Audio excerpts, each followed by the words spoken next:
মুসলমান যুবক, কথাটা ভালো করে খেয়াল করো বন্ধু, আল্লাহর নবী আমাদেরকে কেমন ভালোবাসে এই কথাগুলো তোমাদেরকে বলে যাই, নইলে কাল হাসরের ময়দানে বলবো আল্লাহর নবী আমরা তো পড়ালেখা করি নাই, আমরা তো আরবি পড়ি নাই, আমরা তো স্কুল কলেজে পড়ছি, আপনাকে যে এত ভালোবাসতে হবে কোনোদিন জানি নাই, বুঝি নাই, আলেমরাও আমাদেরকে বলে নাই, আমাদের দোষ দিবা। এই কারণে বইলা যাই, হযরত জিবরাইলের চোখে পানি, আল্লাহর নবীর চোখেও পানি। আল্লাহ নবী ডাক দিয়া বলে, লিমা তাবকি ইয়া আখি জিবরাইল, ও ভাই জিবরাইল তুমি কাঁদো কেন? জিবরাইল আল্লাহর নবীর চেহারা মোবারকের দিকে তাকায় দেখে নবীজির চোখ দিয়া ঝরঝর করে পানি পড়ে।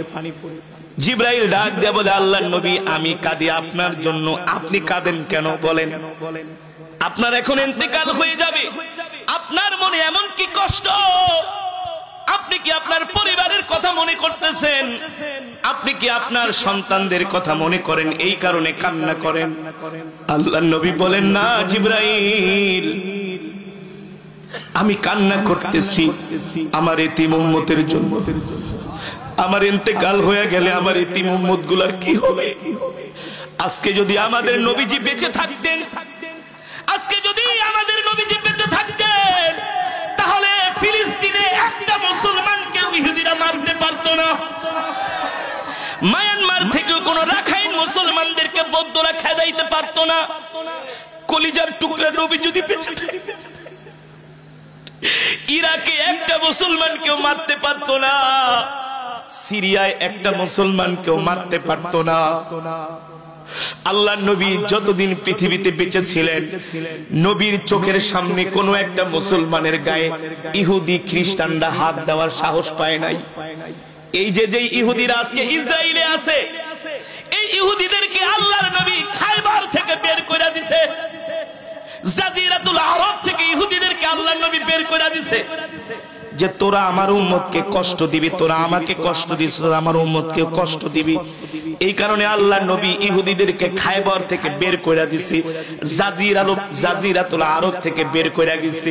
আল্লাহ রাসূলের হাদিস শোনো মুসলমান, আল্লাহর নবী 1450 বছর আগে তার হাদিসে বলছেন, আমার উম্মতেরা তোমরা সিরিয়ার রাজধানী দামেস্কে যায় বসবাস করো, তোমরা অস্ত্রে শস্ত্রে সজ্জিত হও, কারণ ইহুদিরা তোমাদের উপরে অত্যাচার করবে, হামলা করবে। আল্লাহর নবী বলছে, শোনো, এই আরবের ভূমিতে কোন ইহুদিদেরকে তোমরা জায়গা দিবা না, কিন্তু কিছু মুসলমান গাদ্দার শাসকেরা অর্থের লোভে এই ইহুদিদেরকে আরবের ভূমিতে জায়গা দিয়েছে। ঠিক কিনা বলেন?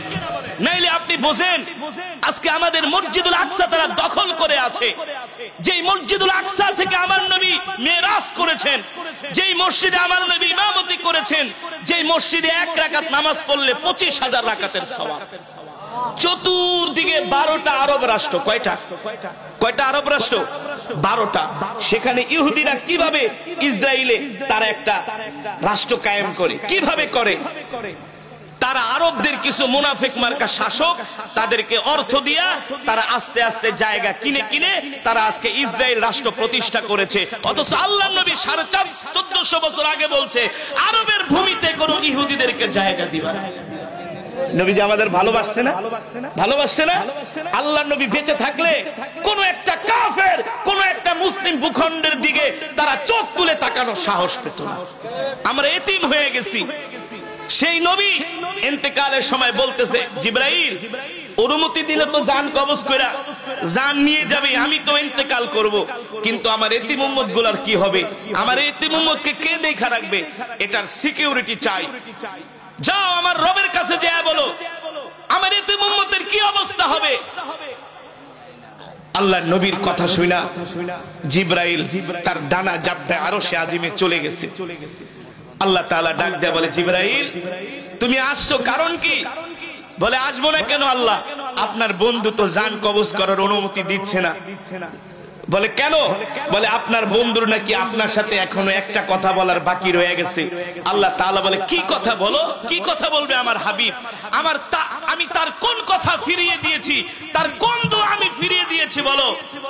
জিবরাইল বলে, গো আল্লাহর নবী, আপনার হাবিব বলেছেন, আপনার হাবিবের ইন্তেকালের পরে তার এতিম উম্মতের কে খবরদারি করবে? তার এতিম উম্মতের কি হবে? কে দেখবে? আল্লাহ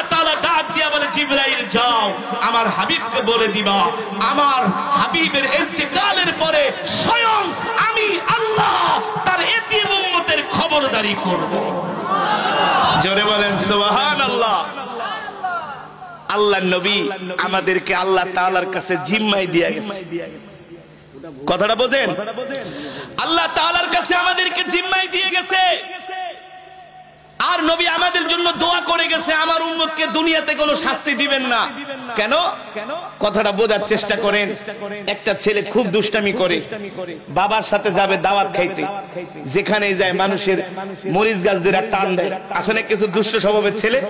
অমকের বাড়িতে যায় খোঁচা মারে, অমকের মারে, আছে কি আছে না? এখন মা সন্তানকে গোসল টোসল করে বাবার হাতে দিয়া কয়, শোনেন বাচ্চাটারে নিয়ে যাইতেছেন দাওয়াত খাইতে, খুব দুষ্ট, কিন্তু অন্যায় করলো মাইরেন না। অন্যায় করলো কি মাইর করেন না, আমার সামনে আইসা আমার কাছে বিচার দিয়ে অথবা আমার সামনে শাসন করেন, আমার সামনে মাইরেন, একা একা মাইরেন না, মারলে তো আমি দেখবো না। আমার নবী কত দয়ার নবী। মুফাসসিরিন কেরাম বলে আল্লাহ নবী এই দোয়া করার কারণ হলো নবীতে এখন নাই। যদি আল্লাহ আমাদেরকে আযাব দেয় তাইলে কি নবীজি দেখবে? নবীজি কি আমাদের জন্য দোয়া করতে পারবে? কিন্তু হাসরের ময়দানে যদি আল্লাহ আমাদেরকে কোনো শাস্তি দেয় সেই সময় তো নবী উপস্থিত থাকবে। আল্লাহ তাআলাকে বলবে, আল্লাহ আমি আপনার কাছে আমার এই উম্মতের জন্য সুপারিশ করতেছি, আমার উম্মতটাকে মাফ করে দেন। ঠিক কিনা বলেন? কত দয়ার নবী, মায়ার নবী। আমাদেরকে নবী কত ভালোবাসে। আল্লাহু আকবার। আল্লাহ তাআলা বলে, ঠিক আছে যাও আমার হাবিবকে যে বলবা আমি রব তার উম্মতকে দেখা রাখবো। নাইলে আমরা দুনিয়াতে যে নাফরমানি করি, করে কি করি না? আল্লাহর কোরআনের বিরুদ্ধে কথা বলি, আল্লাহর আইনের বিরুদ্ধে কথা বলি, আল্লাহর নিয়ামত খায়া আল্লাহর বিধানকে অস্বীকার করি, তবু আল্লাহ আমাদেরকে গজব দেয় না। কারণ কি? নবীর দোয়ার কারণ। কিন্তু এই কথা মনে করেন না আল্লাহ ছেড়ে দিবে, আল্লাহ ছাড়বে না, আল্লাহ ছাড় দিবে মাগার ছেড়ে চূড়ান্ত পর্যায়ে অবশ্যই আল্লাহ আমাদেরকে ধরবেন। ঠিক কিনা বলেন? এবার আল্লাহর নবী কাছে জিবরাইল এসে বলে, আল্লাহর নবী আল্লাহ তাআলা বলেছেন আপনার ইন্তেকালের পরে আপনার উম্মতকে আল্লাহ তাআলা নিজে দেখা রাখবে। সুবহানাল্লাহ। এবার আল্লাহর নবী জিবরাইলের চোখের দিকে তাকায় বলে, কান্দন কেন?